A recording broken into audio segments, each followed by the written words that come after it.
So welcome to lecture number 29 on the Kuzari. Thank you all for allowing me a little break for Shavuos and for my kids here, but it's time to get back to learning. And I hope everyone had a nice Yantif and everything. We were in the third essay, that's Ma'amar Shlishi. We are about to do paragraph 12. Now, for those of you that were studying with us before, you'd remember, and also just that's page number 293 in this version of Rabbi Karabkin's translation. And I'm just reading along in the Hebrew, which is the original Ibn Tibbon translation from the original Arabic. And so anyway, what we in 11, the rabbi, the Chaver, had answered the Chazar King's question regarding what does a pious Jew look like, and he talked a lot about moving forward despite things that might not seem right, but having faith in God's providence and realizing that and knowing that there is schar v'onesh, there is justice even if we don't see it, moving forward no matter what. And one might get a sense that being a pious Jew is a little bit depressing. I mean, it's hard work. It's suffering, but suffering with trying to have a positive attitude nonetheless, moving forward despite hardship.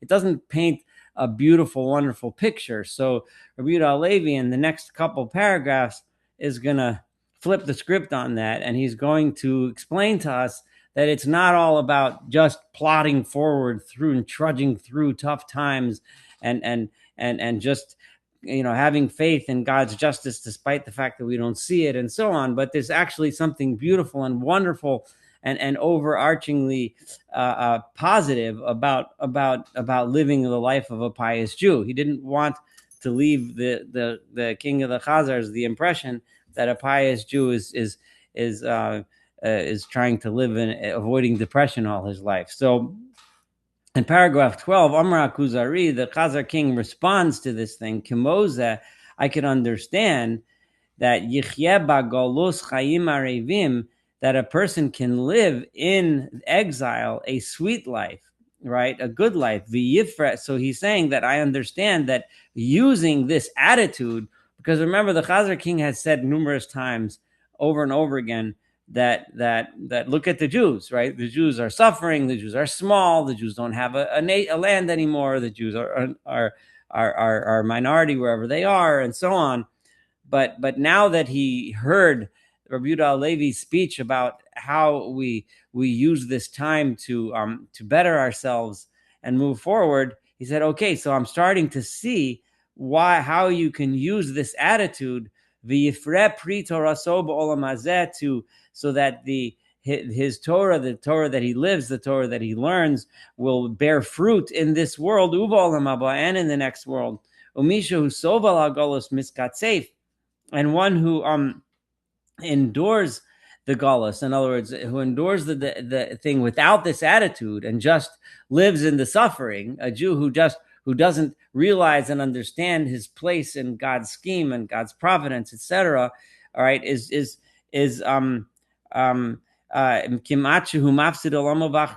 like he's living a life of loss. He's living a life of suffering, and he doesn't even get reward for it in the end because he's not living on the proper path. So in Yud Gimel in 13, the Chaver, Amar Chaver, the rabbi, the Chaver answers, Umimashe Yosef lo arevos al arevos, but it's more like you're right. You understand what I'm trying to say. It's not all about suffering. It's not all about living in the face of suffering, but it's about giving meaning to it all, which gives it a sweetness, and it adds a constant a sweetness on top of sweetness, right? So that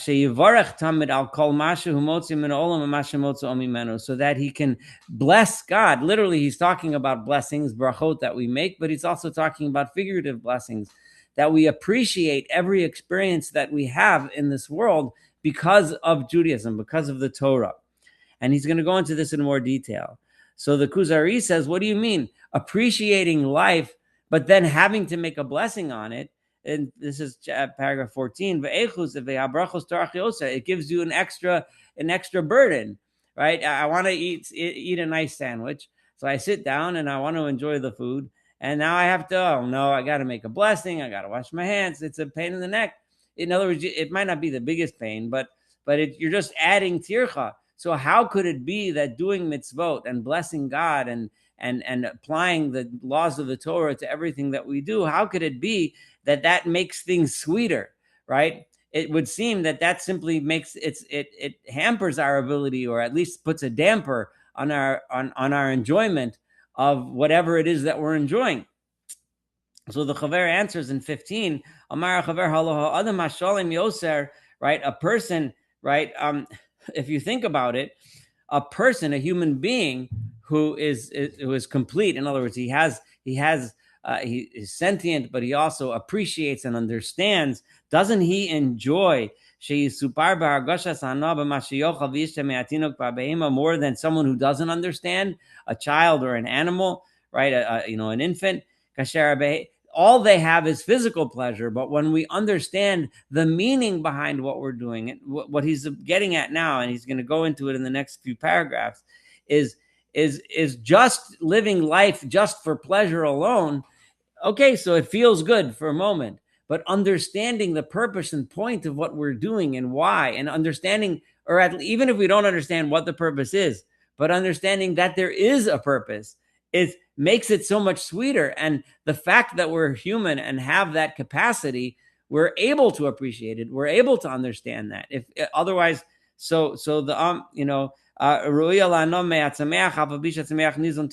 if you think about it, a plant is constantly getting sustenance from the sun, from water, from the soil, right? But it has no ability to appreciate what it's getting. It has no ability to understand that it's part of this beautiful world. It's just doing what it's doing, right? So Amar Kuzari, so the Chazar King answers, he gets this. Kain huli yisron hachush v'hargosha b'hana. It is true, right? Because why is it true? Why is it a human who understands, who appreciates? So I want to point out, what Rabbi Yehuda Levi is really emphasizing here is that putting thought into what we do, and not just when we have pleasure, when we do things in our lives, when we realize that it's part of God's plan, that it's part of and when we do mitzvot, when we do good things in this world, we have to think and realize and remember, we're not just doing it because we have to. It's not just a drag, but it's part of making the world a better place. It's part of building something, doing something. Whatever the purpose is for what God put us here, we're fulfilling that purpose by doing these things. It helps us enjoy it so much more. So our understanding, our mind helps us have even more physical pleasure. What before looked like a burden is really not a burden. It's the opposite. It's actually enhances our experience of life, right? And he says, let's say a guy who's drunk, he's totally plastered drunk. I mean, he's gone. He doesn't know what's going on, nothing, right? And you bring him everything that he wants, all of his desires. Let's say he always wanted, to eat a special steak, and he always wanted to have a fancy car, and he always wanted to have and so he's dead drunk. And you bring him into this beautiful house, and it's yours, right? And you can have this beautiful steak. You can have this, whatever it is that he wanted, right? He gets it, but he's drunk, right? And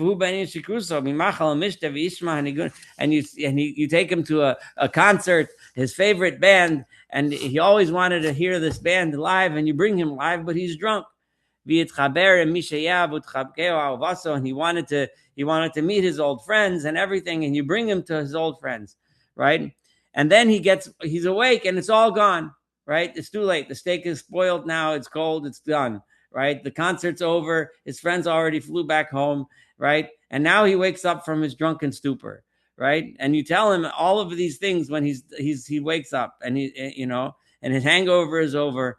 So he'd be really upset, right? I had that opportunity. I had all those pleasures, but I had no mind. I had no ability to appreciate it. I had no ability to spend time and talk to my friends, enjoy the special food, enjoy the nice music that I wanted to hear. He never had a chance, right? So he'd be upset about it, right? Not just that he didn't appreciate it, but he'd be angry, he'd be upset, he'd be sad, he'd be disappointed, right? That he missed that opportunity. Right?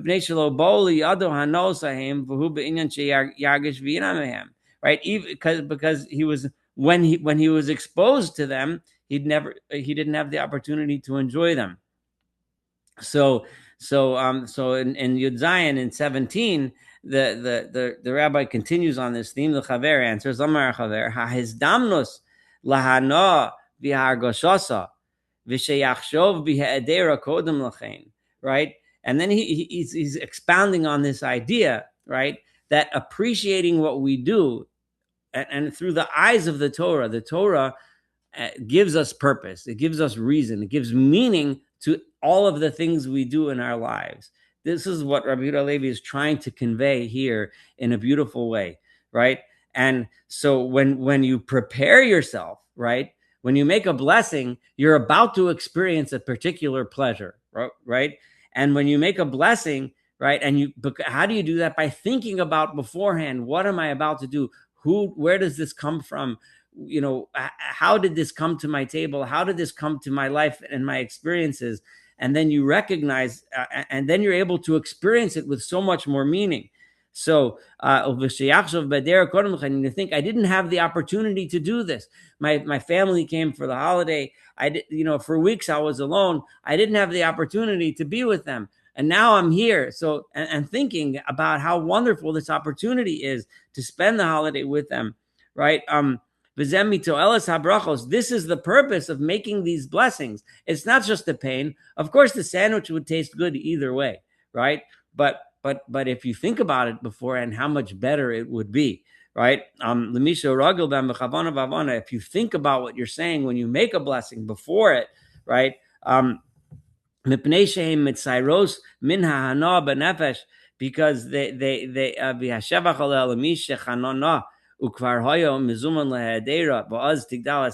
right? Because they allow the individual, right, to paint a picture in his or her mind of what it is that I'm going to experience, the fact that I wasn't able to experience it before, and recognize that that it's God that did all of this and gave us this opportunity. And the classic bracha that he's about to say, the one that expresses this idea the most, is Shehachayanu v'kiyamanu v'giyanu lazman hazeh, right? Is the bracha of Shehachayanu, that God gave us life, He has sustained us, right? And He brought us to this moment, this great, wonderful, beautiful moment when we're all here together on a happy occasion celebrating. We make a Shehachayanu, right? Because we're recognizing that how lucky we are to have this opportunity, right? And that it's God that gave us this opportunity. The key thing here is that Barry, I'll let you take a minute. Is that God gave us this opportunity for a reason, right? It wasn't just the opportunity came, but there's a purpose behind it. But anyway, I saw your hand up, so go ahead. I see that he uses the word kavanah in discussing the purpose, Yes. preparation and purpose. Was that a common term in the medieval period or before? It was started becoming common in the medieval period, and then as Jewish history went on, it became more and more. Now, I would translate kavanah. I don't know how I translate. I don't remember what I said a few minutes ago, but as intent. And a lot of people call it today living with intent, Right. and the meaning of living with intent, right? In other words, you're not just things aren't just happening to you, right? Right? You're doing things with purpose, with reason. Like you decide these are the things that are important. These are the things that are important to me. These are the things that I can do and accomplish and achieve. And everything you do with intent. You don't just sit down and just gobble gobble gobble when you eat, but you sit down, you make food that you feel good about eating, that you feel that it's appropriate, and you enjoy it with friends that you enjoy being with and spending time with, and so on. it's living. Even I choose that as just a classic example of something which seems so mundane, and it's just simply for our own pleasure or sustenance, but we can make it into something we do with intent. But of course, that applies to everything we do in life. So, We also have a halachic rule of mitzvot tzrichot kavana, which literally means what you just said, yeah, that we have to have the and the Hasidic tradition took it to hinanemu chanamuzuman about every single mitzvah taseh, right? yeah, yeah. So That's exactly the idea he's portraying here. Mitzvot tzrichot kavana, and that every mitzvah requires intent. You don't just do it, right? But you do it with intent. And making a bracha takes acts that otherwise wouldn't even be a mitzvah and puts intent into it, right? Puts purpose into it. Eating dinner. I mean, it is, depending on how you define mitzvah. It can be a mitzvah. It should be a mitzvah, but it's not one of the commandments, right? But anyway, so kamosha atom shachranu v'kimano, like that bracha, like I just mentioned. Ukvar hayisa mezuman lamus v'toda al shehechyecha, right? Right? You could easily have just died, right? Right? Unfortunately, God forbid, we all know. I mean, things happen. We all know people who passed away before their expected time, and that could have happened to us. That could happen to any one of us at any time. We could have not made it here. My father always makes the joke when he says, "Oh, someone scratches, oh, I'm getting old." He said, "Well, it's better than the alternative. It's not getting old." So the idea is that we could easily not be here. So therefore, so vitira, so vitira zerevach. So this becomes such a beautiful thing. Everything is revach. Everything is profit. Everything is something wonderful, right? Every single thing we experience becomes a pleasure, becomes wonder, as opposed to something to kvetch about. Oh, there's traffic, right? Okay, fine, but at least there's traffic, right? At least you're in a car driving to do whatever it is that you're doing. You could not be there, right?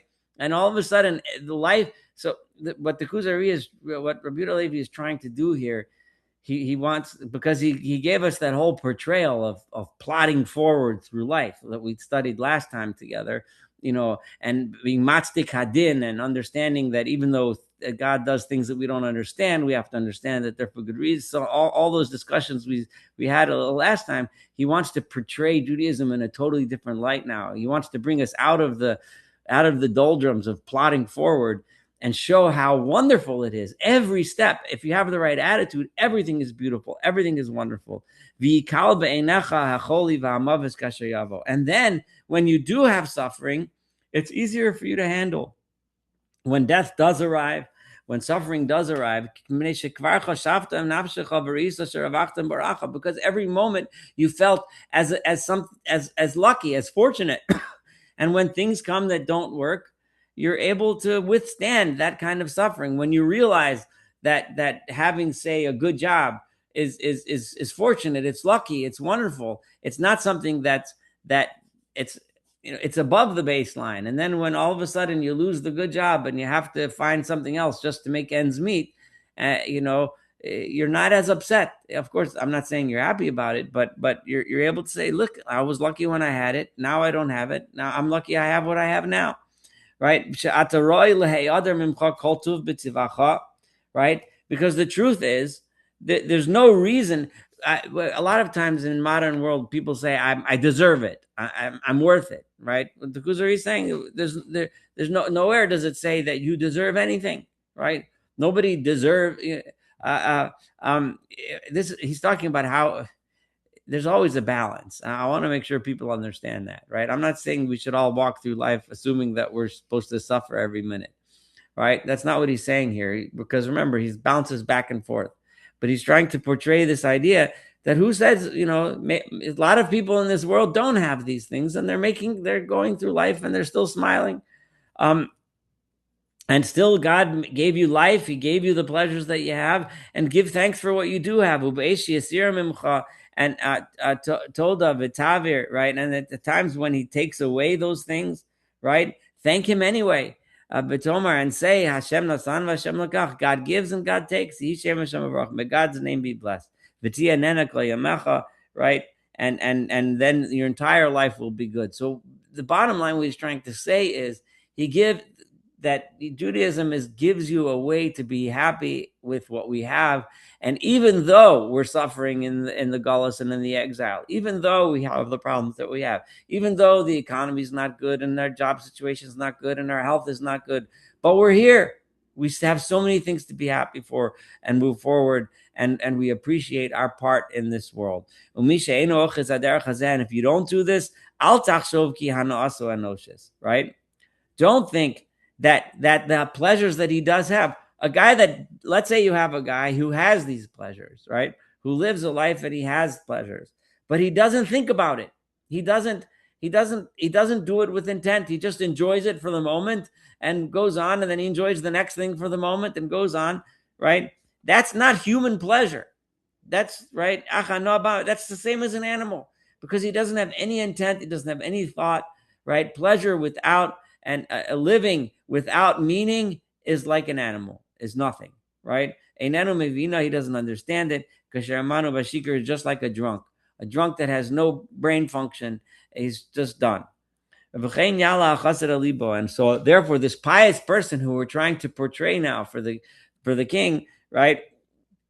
This pious person will always think, right? He will think in his heart all the time, Inyan kol bracha, what's the meaning of every blessing that he makes? He'll understand what the intent is supposed to be from saying this statement. It's not just, like a lot of people make brachos, right? You're supposed to be thinking, why am I saying this? What does it mean? What's the purpose? How does this infuse meaning into the act that I'm about to do? All right, and then he goes to davening. The brachos are not just, of course, on food or on pleasures or shechianu, right? In davening, we make brachos. Our whole prayers are structured around blessings, right? So when you think about Yotzer HaMa'or, God is the creator of the lights in the sky, right? Those the objects in the sky that give light. So you think about Seder Olam Ha'elyon, you think about the stars and the constellations and the galaxies and so on. V'godel ha'ishim hahem, and how great are these sources of fire and light. V'godel to'alosam, and how much they do and accomplish and achieve.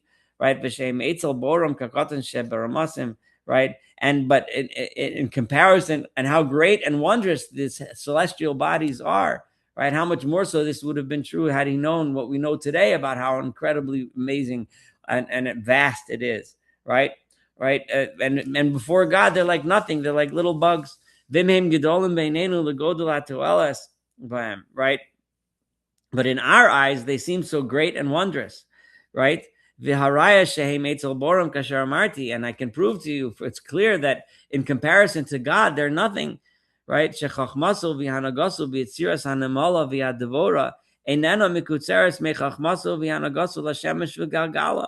same wisdom that God used to create the ant and the bee and the bumblebee, right, is no less than the wisdom that he used to create the sun and the moon and the stars.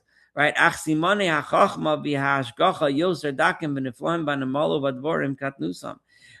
in many ways, the greatness of the little insect is even more amazing than the greatness of the stars in the sky, because how incredibly tiny they are and how incredibly amazing it is, the things that they do. And of course, the more science has advanced in the last 1,000 years since this book was written, it becomes more and more and more amazing and more incredible how this world is structured. Yachshov bazen, then he'll think, he's talking about what you should be thinking in davening, right? So when was the last time a rabbi told you to think about the sun and the moon and the stars, right? And to think about the bumblebee and the ant and how wonderful. Now this is a classic example of the more you know about the world. This is, and I am directly contradicting people who say that we shouldn't learn and study science, and people that speak nonsense like that. The Torah and our worship of God is dependent upon our knowledge and understanding of the world around us. all of us have different roles to play. We all do different things in our lives, but all of us are exposed to so much wonder every single day. And all of us have opportunity. We all, whatever fields we're interested in and things we learn about and know about, that's what we should be thinking about by davening. How incredible it is, the things that we see, even the simplest thing as an ant, or a bumblebee that we see on our way to shul should make us think, how incredible is that bee, and how incredible it is what it does. And that's what you should be thinking about when you say the blessing of Yotzar HaMoros, which is how all the prayers start. Shachris and Marev all start with a bracha referring to the Moros, right? But however, and you should. Why is it important to think this, right? To think about how beautiful nature is and how wondrous God who created them is, who's way beyond of even anything we can compare to, right? Because I don't want you to get convinced by the Satan, in other words, by the evil influence, the Xasteos Ancherochnius, which with some people who some spiritual people, spiritual kind of like in quotes here, to think that these luminaries and the skatars have powers of their own, right? Just the opposite. They don't have powers of their own. They do the things that God told them to do. God created the world with the laws of nature. This is how the sun works, and that's how the sun works, because that's how it works. The sun doesn't have power on its own to decide tomorrow, I'm going to turn off, right? It is not that way. But however, in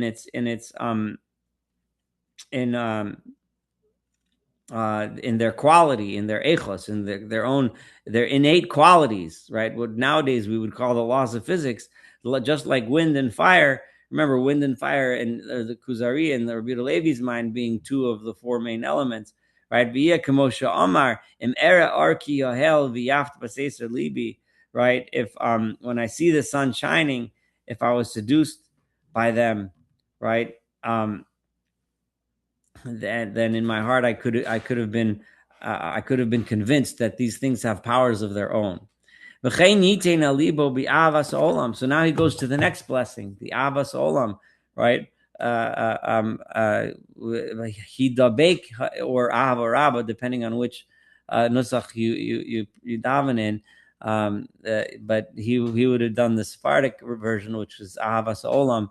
The Ashkenazic version would be Ahava Rabba. But he dabek ha'inyan ha'eloki ba'eda ha'muchenes likibulo, right? What he does is he allows his heart, right, to so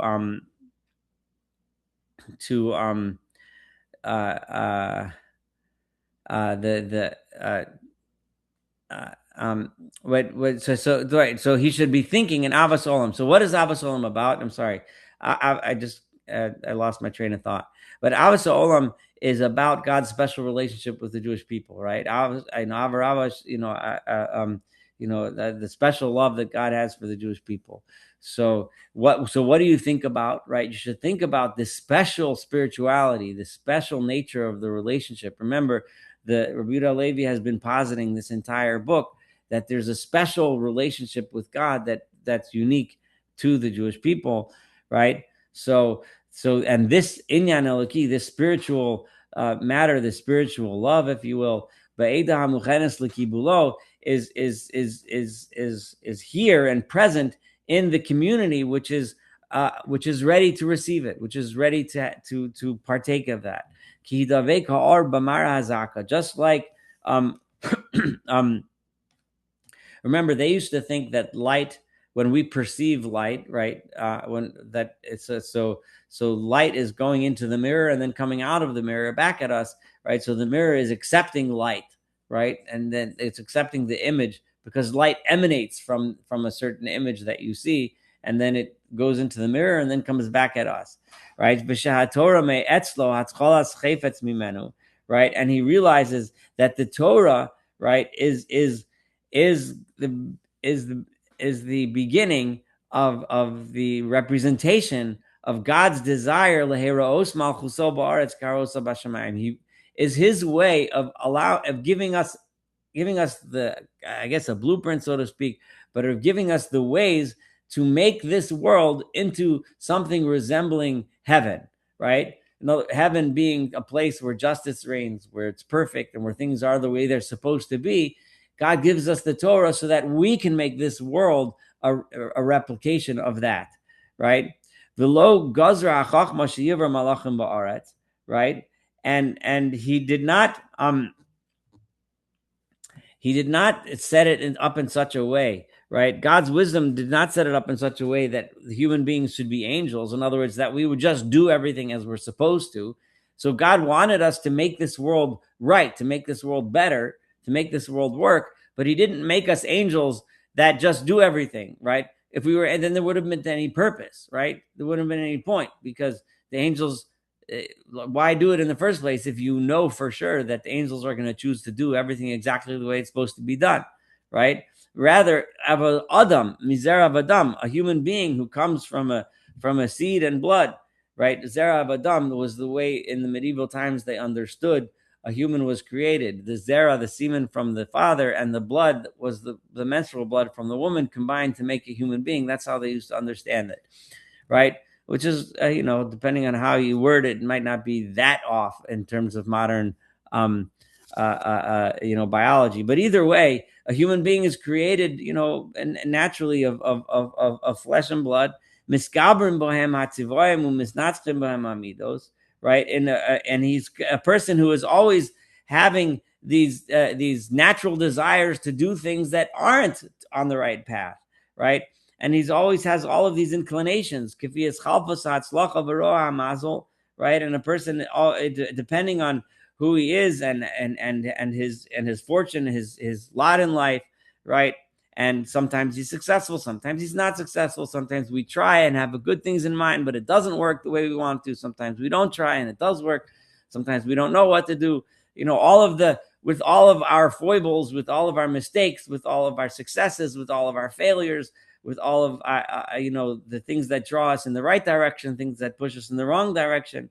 Kasher Nisbar b'Sefer Yetzira, right? All of this, which is explained in the Sefer Yetzira, which is a reference to an old Kabbalistic work, but it just discusses how a human being's spiritual parts are constructed, right? But either way, I mean, psychologically, we don't have to come on to the Sefer Yetzira. We know what he's talking about. God specifically gave the task to human beings to make the world better, right? Not to angels that are always being perfect, right? So kasher yizach mehem yachid o kahal, right? And when a person or a community is doing the right thing and they're on the right path, right? And they are purified, meaning they make the right choices and do the right thing and live the right way, then Yachol Alav Ha'ar, then the special spiritual light that we've been talking about will shine upon him. V'yanhigenu b'niflaos u'b'noraos miseder olam atzivi, and they will and that light will lead him in wondrous ways and in incredible ways that are even greater than what's normal, what we see in the natural world. When we're on the right path, wondrous things happen to us. I don't necessarily agree with Korobkin's saying here of awesome miracles. He doesn't say any, but it's things that are wondrous and amazing, yes, but that doesn't necessarily mean miracles. When we live a good path in life, and we've all experienced this very often, we make the right choices and do the right things, even when they're difficult, and even when we think that the logical outcome won't necessarily be good for us. And then all of a sudden it comes out good. I mean, I'm going to give a very oversimplified example. You find a wallet in the street and there's, $300 cash in there, and no one's going to know. You take the $300 cash and leave the wallet and go, right? It's easy. No one's going to ever know. Nowadays, there's cameras everywhere. Probably someone will know, but whatever. Let's just say you're in a place, but then you decide, you know what, I'm going to do the right thing. And you go and you return it to the guy. And then, and when you do that, the person has eternal gratitude to you. First of all, he sees that you're a good person. He sees, you're a Jew's a nice person. He's honest. He's friendly. You never know when that favor is going to come back to you. And more importantly, you developed a bond. You developed a relationship. You developed a friendship. You develop a reputation that is worth way more than the $300 that you would have had in your pocket from the guy's wallet. You make the right choices, wondrous things happen, amazing things happen, and that's the way the world works. So it doesn't necessarily mean miracles, as was translated by Karabkin here. And this and all of this, what we just described, is what we call love, right? In other words, last week we talked a little bit more about yira, about awe, right? We discussed that, and awe, which sometimes is translated here as fear, but I said it was really awe of God. Now we're talking more about the love aspect, right? Appreciating every moment, appreciating everything that we do, and simcha and joy. So living like this chassid, this pious person, is not living a life of deprivation, a life of suffering, where he all the time says, oh, whatever, it's God's will, I'm going to suffer. But he's living a life where he literally appreciates and loves every moment, and a life of happiness. This is a way to achieve happiness. So I just turned to page 298. So we're still in the middle of paragraph number 17, which I don't know if we'll finish today, but we'll see. V'lo matzah ha'inyan ha'aloki mekabel, right? And this special spiritual relationship doesn't happen all the time. It doesn't happen to everyone. It's pretty rare. God only finds, like, for someone to fully experience it, there's only a few people that were able to do that. Maskis ledvaro, someone who fully and completely listens to God's words, davak b'seder shetziva bo, completely adheres to the order which God commanded him to keep. Acharei ha'ma'oros v'agalgalim, right? In the footsteps of the Ma'oros, right, of the luminaries, the lights in the sky. In other words, just as they always unquestioningly do the bidding of God, kind of like an angel, this person went through his life always doing the right thing, always making the right choices. There's very, very few people in history who were able to do that. Some of us may be able to make good choices some of the time, maybe even some of us most of the time, but no one all the time, except for very few. There was just a few of them. Eventually, right, those few people got together and became a nation, a community. And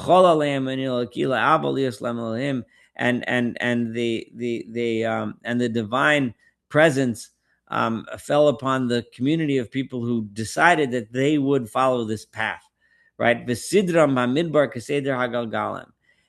the reason why I'm giving this example of the luminaries, so he's saying that just like the luminaries are around the world, right? Are like they surround Earth. Remember, with a geocentric universe, there's Earth, and then the sun, the moon, the stars are all revolving around it.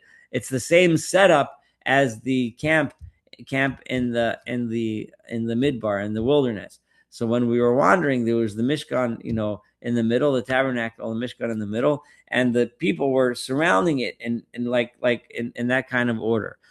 With the people that are closest to God, so to speak, the ones that are on the highest spiritual levels, living even closer towards the middle. So you had the Arba Digalim, four ones in comparison to the four celestial cycles. These things, I don't know. You have to look it up, and Korobkin has some notes that might help you. But the understandings of the different Galgalim, the different revolutions, the different spheres in the sky, went through a lot of different iterations in medieval times, because people argued over how many ones there are. Aristotle had his version, and everyone, the Rambam talks about this. We had some discussion about this in the Moreh Nevuchim. But in the scheme that Rabbi Yehuda Halevi was used to, there was four, so that it resembles the four spheres, right? So Shnei Shevet, Kishnei Mazalos, the 12 tribes are like the 12 constellations. Machna Halavim, Besocha Machnos, and the camp of the Levites was in the middle. That the holy temple is in the middle, right? Which carries and controls everything. So what's the point of all this, right? What this does is it teaches us about love. It teaches us about love, right? So learning these ideas teaches us about love, and specifically the love for God and God's love for us. A person is always giving thanks for this special relationship that he has. And so remember, he's going through the davening, right? So he started with the Ma'oros. You think about the sun and the moon and the stars. Then you think about the special relationship we have with God. And then you say Shema, right? He's going through the davening, right? So we say the Shema in which we accept, right? We now realize and understand our place in the scheme, and now we accept our relationship with God. We accept Him as our God, and we accept Kabbalah Mitzvos. We accept His commandments. And then at the end we say, right, that this is it, like he confirms it with emes v'yatzav. This is all true. It is established. It is firm. Right? Which talks and it discusses the things that are necessary to accept the Torah, which you just accepted. You just accepted it. Well, this is what you're going to need. These are the things you need.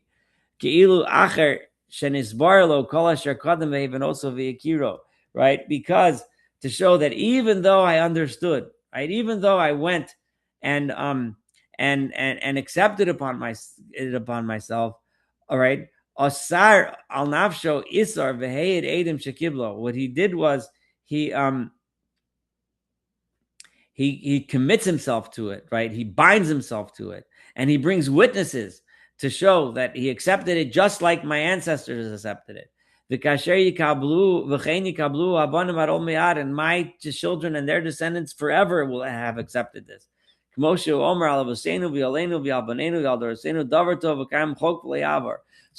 he reiterates and establishes this which he just accepted as something that has been in the past and will always be in the future.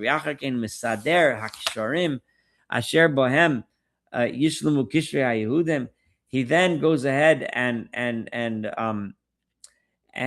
he sets in order misader. He sets in order, like in a system, an organized system, the ties, or the ksharim is really the basic ideas through which the binds exist, the binds that bind the Jewish people to God.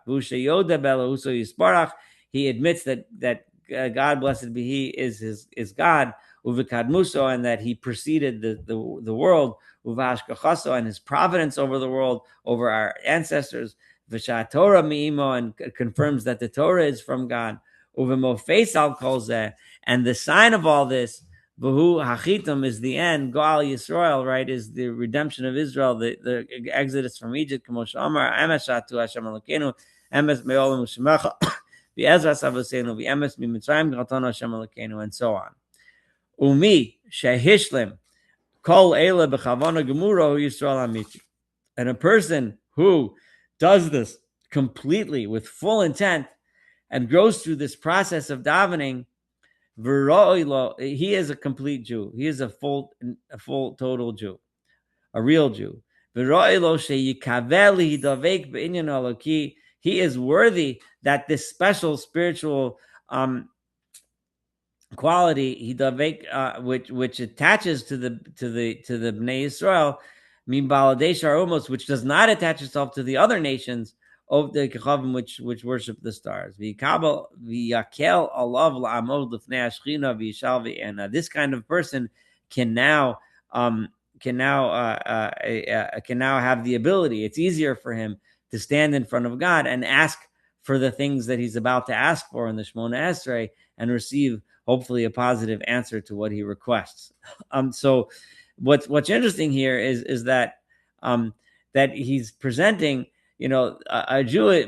We might be all part of the chosen people, but we only truly deserve to have this special spiritual capacity that we have as Jews only if we go through this process, right? Only if we're worthy of it. It doesn't just happen. We have to be worthy. And if you remember that the Chazal require that before, at least in Shacharis and in Marev, right, we always have to be somech geula letfila. The idea of redemption, which we just talked about, redemption from Egypt as a sign of our special relationship with God, right? And of God being the creator and being the one that has providence over the world. We always have to mention that immediately before we daven and say Shemon Esrei, they have to be next to each other, right? B'tachlis, hacharitzos v'hazrizos kasher ikdamnu v'yamu l'tfila atnam asher kadam zichram, right? That we should link this idea to tefillah, because remember, he just said that until you accept this idea, you're not yet worthy of standing before God in prayer. I just need to take a little drink of water, so give me a second.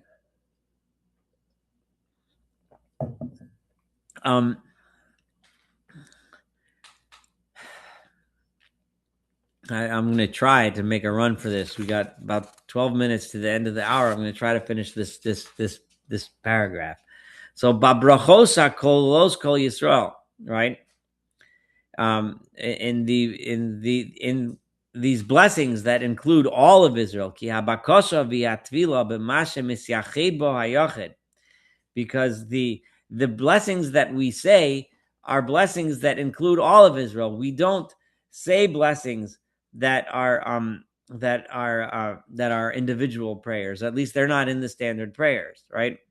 Einam elam in our rishus. We are allowed to add them. We can add individual prayers into Shemona Esrei, right? Which is in the Shemaya Tefillah. For those of you that aren't aware, halachically, when we say that blessing of Shemaya Tefillah, with the last of the blessings of request, you're allowed to put in your own personal requests, and you don't have to have a special Hebrew formula. You can use whatever language works for you, and you could just put in your personal requests to God to personalize the prayer. There's that slot open, but that's part of that. That's not. But the main part of the prayer is what we do that includes all of Israel.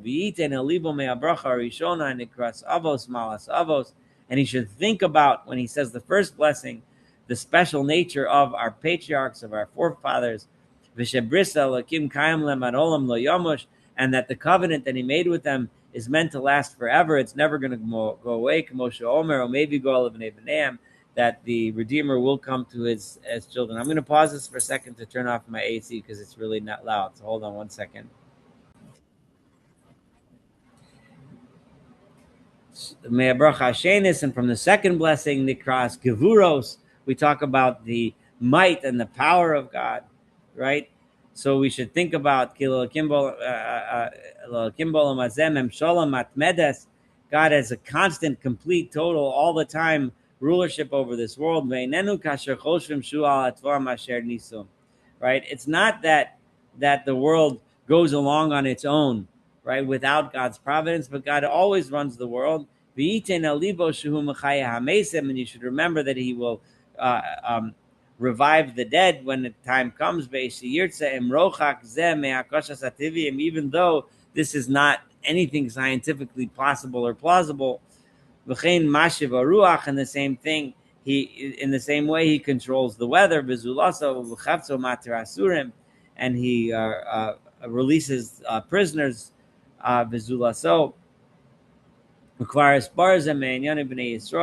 right? And what he's referring to is that it's referring to the Jewish people that he released us from bondage.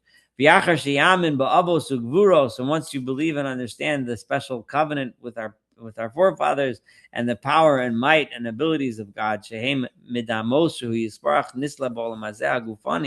right? When you realize that he is involved and part of this physical world, Yeromemehu, he will make him, he will exalt him, Yaktishehu, and make him holy, Vigadlehu, and uplift him, right? You have to mention that. Don't get caught in the idea that God is some sort of physical being that happens to be mighty and powerful and has all kinds of abilities. You have to remember, don't get stuck in that idea. You have to rise above that and remember that God is holy. Atok Kadosh, the third bracha, that God is holy, holy meaning separate from us, something different, something that we can't. V'itein alibo, and he'll pay attention to the idea me'abracha azos by saying this bracha, kol asher sipru bo ha'filosofim me'akdusha v'romes, and then you remember all the philosophical ideas, the Maimonidean ideas that Rabbi Yehuda Halevi also agrees with, right? That God is above anything that we can imagine, right? That it's above, and not in such a way that we're strong but he's stronger, or we're great but he's greater, or we're smart but he's smarter, or we have knowledge but he has more now. No, but in a completely different way that we can't even imagine. Right? After you mentioned that, after we mentioned that he's God, and we mentioned his special relationship and his special power, we know that we have a ruler, we have someone who commands us things. If not for that, we would have stopped there with the Ato Kadosh. We would have thought God is great, exalted, and above us, right? But we never would have realized that there's any special covenant, any special relationship, any special thing that we're supposed to live and supposed to do, right? That's why we first say these things about our special relationship, about how God redeems us, about how he has providence over us. Then you remind yourself, oh yeah, the philosophers tell us that, and which is true and important to remember, that God is kadosh. Then you, among the rest of the nation of Israel, you can ask for the things that you need. The kind of prayers that are answered are prayers that are asked for the needs of the public. Or and sometimes a person who is as if he is or she is a community, a person who is important, person who is involved in the community, and his or her well-being relates to the entire community. But unfortunately, we don't have such people today. But that's how it works. So he just really described that. We'll stop here for the learning. I just want to just recap really quick. The main idea is, first of all, he walked us through davening in a beautiful way, something to think about, right? And I remind you the steps that he took us through. He took us through awe of nature, right? And awe of the great and the tiny, and how incredible it is. And the wisdom of the one who created all of this was beyond our ability to understand. And then that God has special love for us. And how incredible, and a special relationship with us through redeeming us from Egypt and bringing us to the land of Israel and giving us the Torah, etc. And then you're ready to say, okay, I accept him.